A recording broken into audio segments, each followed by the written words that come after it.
Today we are going to be talking about WikiCat, and we're going to be talking about why I believe WikiCat is one of the wildest coins out there.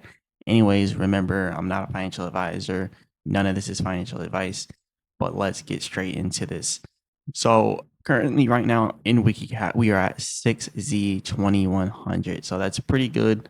The market cap is 115 million.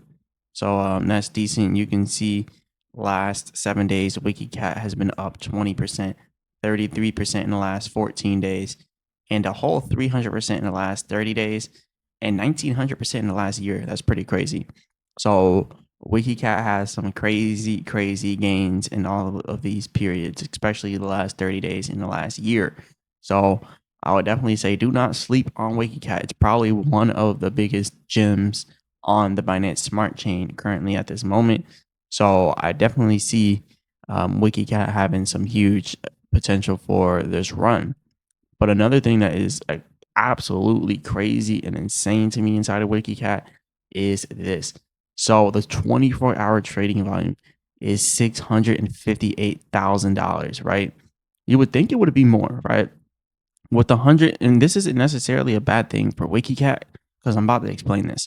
So it has a $658,000 market cap, which is pretty low or the trading volume is $658,000, which is pretty low considering that the market cap is only 115 million.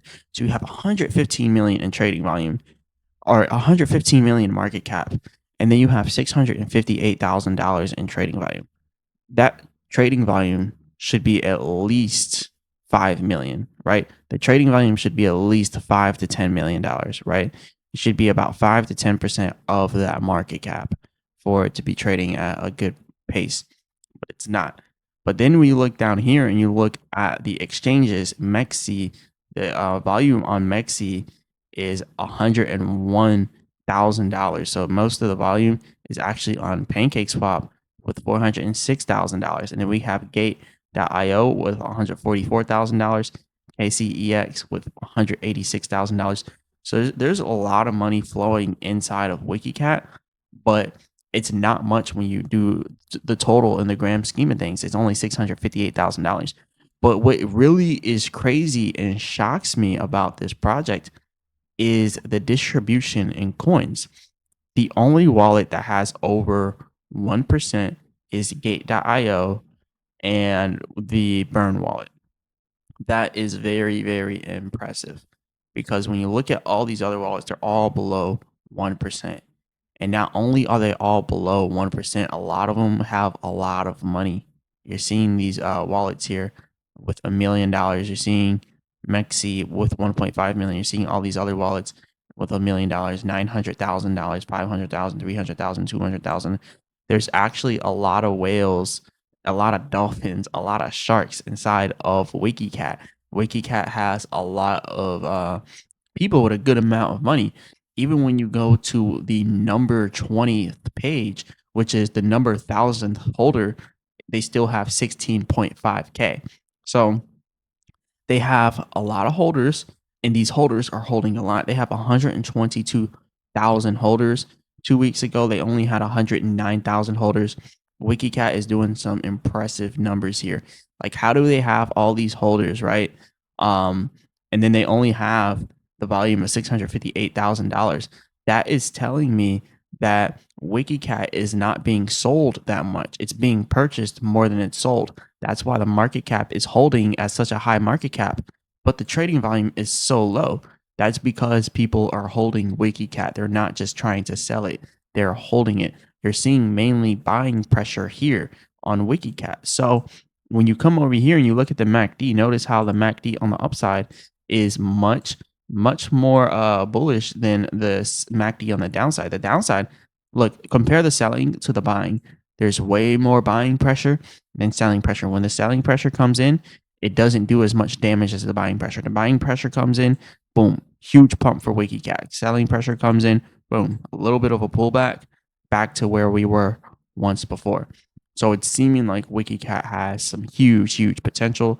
And I would definitely say do not overlook WikiCat. Is one of the craziest, wildest coins I have seen. Like, this is actually pretty crazy. You usually don't see projects with a $658,000 trading volume, but 115 million in market cap. That just shows you that people are really holding this project. They're really honed in on it, right? Now, WikiCat was just now listed to this exchange. Well, it's like a pay type of thing. It says also coming to Roku. Well, I don't think that they've been listed yet, but they say coming to Roku is WikiCat coin. We saved the best for last. So I believe this is like a Nigerian, because that's the Nigerian flag. I believe that's the Ghanaian flag. Yeah, that's the Nigerian flag here. That's the Ghana flag. This is the European Union flag. So I guess they are based in Nigeria, but they do payments for worldwide crypto projects. So that's pretty interesting. And I noticed in my analytics that I have a lot of Nigerians that watch my channel. So there's a lot of Nigerians that are really big into crypto. So shout out to all the Nigerians out there. Shout out to all the Ghanaians, all the Africans as well, and all the people out in the European Union that are also big into crypto. So we're doing pretty big numbers here. But yeah, WikiCat is going to be live on this Roku app. So this is going to be pretty good. It gives a whole another market based of Africa for WikiCat. So you're going to see a lot of Africans and a lot of people from Nigeria getting in on WikiCat because of this. It's going to make it a lot easier for them to buy WikiCat. And it was actually received pretty well by the Roku community here. So I think this is actually a really good thing. You even have a person here. I don't know if he's African or not, but you can see inside of the picture. Shout out to them though.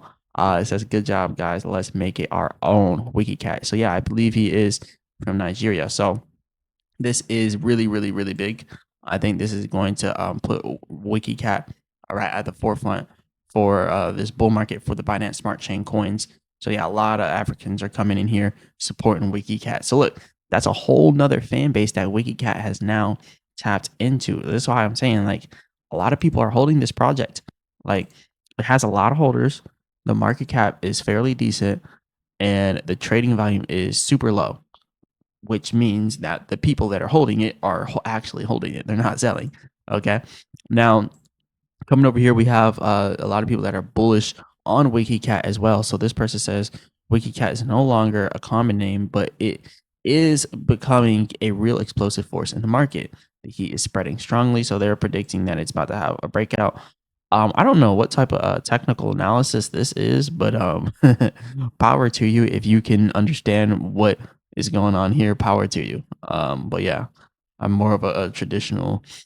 I take a more traditional route. WikiCat is gaining attention as its growth rate becomes more and more evident. WikiCat could be very well prominent name. Okay, still no technical analysis there. So look, if you guys can't find a technical analysis for WikiCat, I'm gonna tell you right now, I'll do that for you right now. But yeah, look at this. All these different exchanges definitely need to list WikiCat. If it gets listed to all these exchanges like at once, like back to back, I'm telling you right now, WikiCat is going to be absolutely crazy.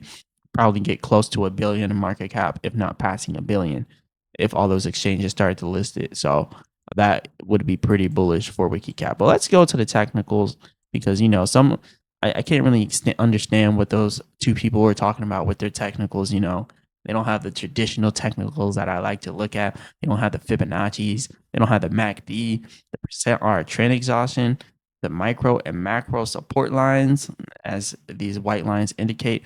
But let's talk about this. Now, we are at a minor support line, right? It was support, but now we're kind of trying to come up above it. So now I guess technically it's our resistance. But if you look over here at the MACD, the selling pressure is slowing down. Like I mentioned earlier, the buying pressure is more prominent than the selling pressure. So you're going to end up seeing the selling pressure slowing down, and buyers are about to step in. Also notice, and this is the 4-hour chart, by the way. Also notice how the percent R trend exhaustion, the blue line being the long-term line, the white line being the short-term line. Notice how the long-term trend is slowly but surely increasing here. And now it's kind of sideways, but it is still increasing just a little bit. If you look at the end, the tail end here, it looks like it wants to curve upwards. And then you also see the short-term line. It's flattened out, right? It's bottomed out, and now it's waiting for that rise. Now, there is a possibility that this long-term trend can just start dropping, right? if Bitcoin crashes or something, the long-term trend can come crashing down to the short-term trend. But the second it meets the short-term trend, they're both going up. And that's what happens when you have them both here at the bottom. That's what happened here for the percent R trending exhaustion. And you can see that it started to slowly but surely increase once it hit that level. That's what happened here. Started to slowly but surely increase once it hit the level. You can come back here. It did it a little bit here, but it kind of went down, right? You can see here that it did go down. But back here, it crossed, but it didn't cross at the bottom, but it still crossed, causing it to go up. Same thing here, crossed at the bottom, came up, and you can see all that. So if we are to do the same exact thing here with WikiCat, and we do pull back and then cross and then go up, that would look like us pulling back here to a level of I'm not even going to say 0.00 or whatever. I'm going to say 6Z because we have 6 zeros after the decimal place. It'll take you down to 6Z18, right? So that's what could possibly happen. And then you want to also establish your micro support lines after that. The macro ones are typically Fibonacci's, but the micro support lines, the micro resistance lines, you typically want to establish those. So they're going to be where you've had support previously. We've seen support previously here at the 1.4, it looks like 1.5, so I'm just going to say 0.15. So 6Z15 has been a significant area of support here for WikiCat. So that's a level that you want to pay attention to. So if we are to break 6Z18, then you definitely want to look more towards 6Z15. And I know I haven't paid for TradingView, which I definitely should, but I haven't done it yet. Anyways, if we pull back here to 6C18 and break this, we're coming down to that level a little bit lower down here, right? We can come and pull a little bit lower, and I don't know why I ended up deleting that. So let me bring that back, actually bring that line back. But yeah, this is pretty much what we got here for WikiCat. Let me know what you guys think about this. Do you guys think that it's bullish? And I know that this says SoundHound because I just now went back a little bit too far.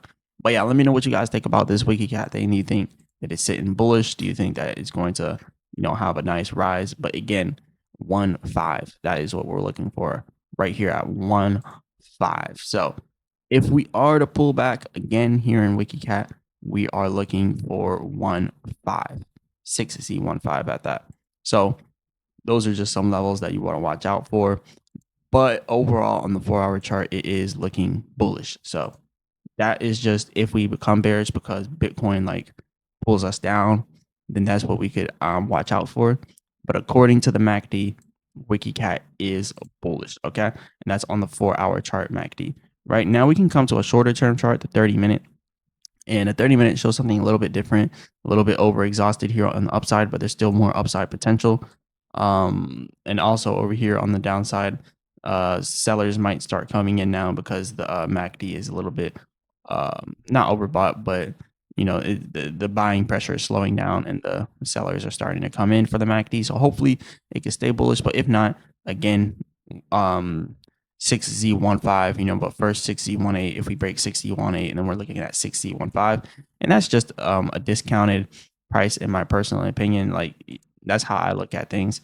I just look at it as a discount inside of price, because if you look at that and you do the percentage math here, you can see that is a huge gain. If we are to pull back to that level and we come back to these Fibonacci's up here, that's 50%, right?